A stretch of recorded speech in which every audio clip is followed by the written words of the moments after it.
नमस्कार किसान साथियों आज हम बात करेंगे कि धान के खेत में कल्ले कैसे बढ़ाएं और कितने दिनों पर हम खाद डालें, कितने दिनों पर खाद दें, कितने दिनों पर खाद अप्लाई करें।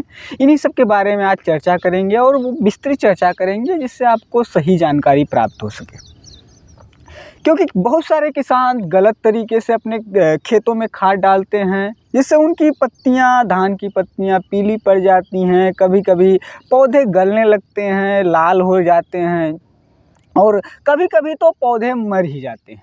तो किसान साथियों आज इस वीडियो में धान को लेकर और खाद को लेकर चर्चा करेंगे किससे हमारे धान के कल्ले बढ़ सकते हैं, फुटाव बढ़ सकता है, कौन कौन सी खाद हम डालें जिससे फुटाव अच्छा हो।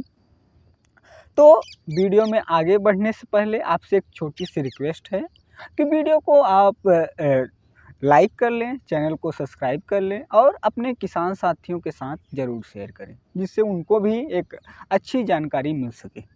तो किसान साथियों सबसे पहले बात करते हैं कि हमें कल्ले बढ़ाने क्यों हैं। क्योंकि देखिए कल्ले अगर हमारे खेत में ज़्यादा रहेंगे तो पौधों की संख्या ज़्यादा रहेगी जिससे बालियाँ ज़्यादा आएंगी, उसमें दाने अच्छे लगेंगे और हमारा पैदावार अच्छा होगा। इसलिए हमें कल्ले बढ़ाने की सख्त आवश्यकता है। इसलिए हमें अपने खेत में कल्लों के फुटाव पर ज़्यादा जोर देना चाहिए। तो कल्ले का फुटाव एक महत्वपूर्ण प्रक्रिया है धान की खेत में। अगर हमारा कल्ले कम है तो उत्पादन भी बहुत कम आएगा, इसलिए हमें कल्ले बढ़ाने की सख्त आवश्यकता है। तो इसी कड़ी में किसान साथियों पहले जानते हैं कि हमें कौन कौन से खाद डालना है और किस अवस्था पे डालना है, कितने दिनों के बाद डालना है। तो साथियों सबसे पहला हमें जो खाद लेकर आनी है मार्केट से वो है यूरिया। हमें यूरिया लेकर आना है 50 किलोग्राम। ये जो एक पैकेट का आता है, एक बोरी का वो यूरिया आता है, उसको हमें 50 किलोग्राम लेकर आना है और 1 एकड़ प्रति 50 किलोग्राम हमें यूरिया को अप्लाई करना है। और साथियों दूसरी खाद है ह्यूमिक एसिड। आपको कोई भी ह्यूमिक एसिड ले लेना है मार्केट से, कोई भी ह्यूमिक एसिड अच्छे कंपनी का, अगर आपके इलाके में जो प्रचलन में हो, अच्छा उसका रिस्पॉन्स हो, उसी को लेकर आना है। 1 से लेकर 2 किलोग्राम प्रति एकड़ के हिसाब से।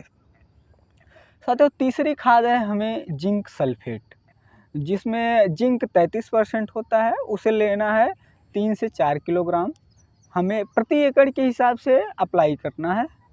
और चौथी खाद है, खाद नहीं बल्कि कीटनाशक है जिसे हम कार्टेप हाइड्रोक्लोराइड के नाम से जानते हैं। इसकी भी मात्रा हमें 1 से 2 किलोग्राम प्रति एकड़ लेनी है और इन सब खादों को हमें अच्छी तरह से मिला के, मतलब एक अच्छे ज़मीन पर लगा के और अच्छी तरह से मिला के इन्हें हमें अपने खेत में बिखेर देना है, छींट देना है, जिससे एक समान मात्रा में हमें छींटना है जिससे इनका जो ब्रॉडकास्टिंग हो, अच्छे तरीके से हो, खेत में अच्छे तरह से बिखराव हो। साथियों यह छिड़काव हमें करना है धान के रोपाई के लगभग 15 दिन के बाद से शुरू करना है और 30 से 35 दिनों के अंदर एक प्रक्रिया कर देनी है जिससे हमारे पौधों को अच्छे से न्यूट्रिएंट मिलेंगे और कीटनाशक जैसे दीमक है, इनसे लड़ने के लिए